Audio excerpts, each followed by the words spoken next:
बिहिबार दिउँसो करिब 2 बजे एउटा यस्तो कालीलाग्दो समाचार आयो जुन समाचारले सबैको मन खिच्यो। उक्त समाचार कतिले भ्रामक हो कि भनेर अनुमान गरे, तर वास्तवमा उक्त समाचार सही नै थियो। भारतको अहमदाबादबाट लन्डनका लागि उडेको विमान करिब 2 मिनेटमै दुर्घटनामा पर्यो। एयर इन्डियाको उक्त विमानमा 2 चालक दल, 10 केबिन क्रुज, 169 जना भारतीय नागरिक, 53 जना ब्रिटिसका नागरिक, 7 जना पोर्चुगलका नागरिक र 1 क्यानाडाली नागरिक सवार रहेका थिए। उक्त विमान उडेको केही क्षणमै दुर्घटनामा पर्यो। उक्त विमान दुर्घटनामा करिब 241 जनाले ज्यान गुमाए। भारतीय मूलका जो बेलायतमा बस्छन् उनको मात्रै जीवितै उद्धार गर्न सकियो। अन्यको शरीर पनि चिन्न नसकिने गरी शरीर छेद विच्छेदको अवस्थामा लासहरू निकालियो।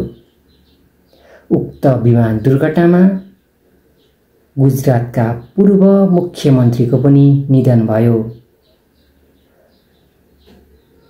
एयर इन्डियाको विमान दुर्घटना भएको यो भने पहिलोचोटि होइन। हालसम्म कम्तीमा 6 पटक यस्ता ठूला एयर इन्डियनका विमान दुर्घटनामा परेका छन् र ती दुर्घटना कहिले र कहाँ भए त्यस विषयमा आज म तपाईलाई केही जानकारी दिनेछु। यो भिडियो अन्तिमसम्म हेरेर साथ दिनुहोला। एयर इन्डियनको विमान दुर्घटनाको इतिहासको कुरा गर्नुपर्दा एयर इन्डियन फ्लाइट 245 3 नोभेम्बर 1950 मा मोन्ट ब्लाङ्क फ्रान्समा दुर्घटनामा परेको थियो। उक्त दुर्घटनामा 48 जनाले ज्यान गुमाएका थिए। एयर इन्डियन फ्लाइट 101 24 जनवरी 1966 मा मोन्ट ब्लाङ्क फ्रान्समा दुर्घटनामा पर्यो। उक्त दुर्घटनामा 117 जनाले ज्यान गुमाएका थिए। त्यसैगरी एयर इन्डियन फ्लाइट 855 जुन 1 जनवरी 1978 मा मुम्बई नजिक दुर्घटनामा पर्यो।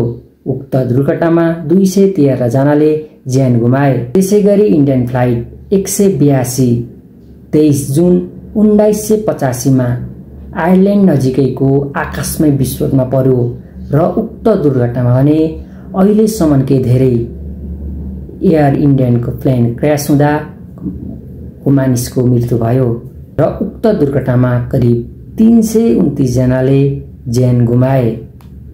त्यसैगरी एयर इन्डियन फ्लाइट 812 22 मे 2010 मा दुर्घटनामा पर्यो र उक्त दुर्घटना मङ्गलोर कर्नाटकमा पर्दछ र उक्त दुर्घटनामा 158 जनाले ज्यान गुमाए।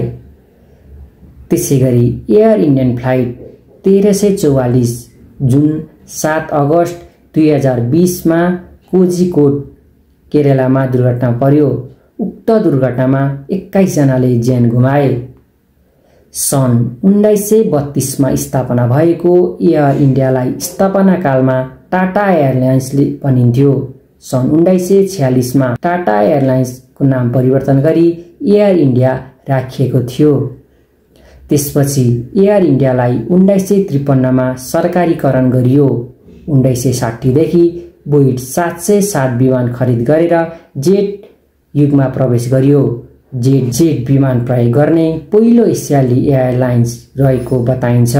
2007 मा एयर इन्डिया र इन्डियन एयरलाइन्स गाभियो, तर 2020 मा एयर इन्डियालाई पुनः टाटा ग्रुपले खरिद गर्यो। हाल यो टाटा ग्रुपकै स्वामित्वमा छ। एयर इन्डियाले नेपालमा समेत उडान भर्दै आएको छ। यसैबीच टाटा कम्पनीले विमान दुर्घटनामा मृत्यु भएका सबै यात्रुका परिवारलाई 1 करोड भारु क्षतिपूर्ति दिने घोषणा गरेको छ। साथै घाइतेहरूको निशुल्क उपचार गर्ने भएको छ। विमान ठोकिएर क्षतिग्रस्त भएको घरलाई पुनर्निर्माण गर्ने समेत टाटा ग्रुपले घोषणा गरेको छ। मान्छे मरेर त गयो, उसले पैसाले त केही हुँदैन, तर पनि मलमपट्टी लाउन भने परिवारलाई केही मद्दत गर्नेछ टाटा ग्रुपको उक्त सहयोगले। यस्ता दुर्घटना आगामी दिनमा हुन नदिन एयरलाइन्स कम्पनीले सोच विचार गर्नु जरुरी देखिन्छ। यस्तै भिडियोका लागि समाचार पत्रको यो अफिसियल युट्युब च्यानललाई सब्स्क्राइब गर्न नभुल्नुहोला भन्दै म प्रस्तुता उमेश कतिवटा आगामी दिनमा योभन्दा अलिक फरक विषयमा भिडियो लिएर आउने बाचा गर्दै आज बिदा हुन चाहन्छु। हस्त नमस्कार।